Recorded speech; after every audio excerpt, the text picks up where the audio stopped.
Hey everyone, welcome to my channel. Part 2 में आपका स्वागत है। तो चलिए देखते हैं इसमें कौन सा टॉपिक है। इसका टॉपिक है फ्यूचर कंटिन्यूअस टेंस। सबसे पहले ये जानना ज़रूरी होता है कि फ्यूचर कंटिन्यूअस टेंस किसे बोलते हैं। Describe an ongoing actions in the future. इसका मतलब होता है जो फ्यूचर में चल रही एक्शंस का वर्णन करता है उसे ही फ्यूचर कंटिन्यूअस टेंस बोलते हैं। जैसे मैं शाम 4 बजे काम कर रहा था, कर रही होंगी, कर रहा होऊंगा वगैरह, ये सब कुछ। ओके, या किसी चल रहे काम के लिए जो किसी छोटी क्रिया से अटैच्ड होगी, जैसे जैसे कि देखिए उनके आने पर मैं खा रही होंगी या फिर उनके जाने पर मैं बैठी होंगी वगैरह ईटीसी। ठीक है। सबसे पहले स्ट्रक्चर्स देखेंगे सबका। सबसे पहले है अफर्मेटिव का। अफर्मेटिव का स्ट्रक्चर होगा हमारा subject plus will be plus verb with ING. ठीक है। With example, they will be playing football this afternoon.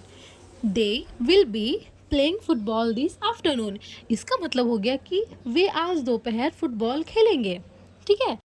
तो चलिए, ये हमारा हो गया अफर्मेटिव का। अब देखते हैं नेगेटिव का स्ट्रक्चर। तो नेगेटिव का स्ट्रक्चर होगा सब्जेक्ट प्लस विल नॉट, और इसमें वांट का भी यूज़ करेंगे। ठीक है। Plus be plus verb with ING. For example, he will not be reading before bed. Okay. तो इसका मतलब ये हो गया कि वह सोने से पहले पढ़ाई नहीं करेगा।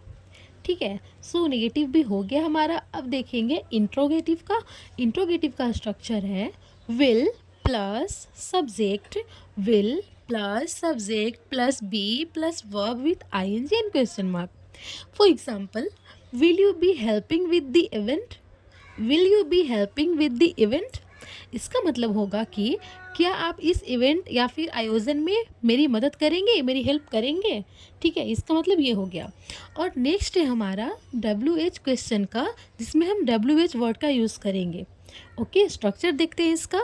WH word plus will plus subject plus be plus verb with ING and question mark. Verb with ING and question mark. Okay. For example, where will he be walking.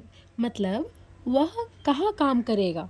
ठीक है। ये भी हमारा हो गया कंप्लीट। अब हम मिलते हैं नेक्स्ट पार्ट में। उसके लिए आप मेरे चैनल को सब्सक्राइब कर लीजिएगा। And thanks for watching.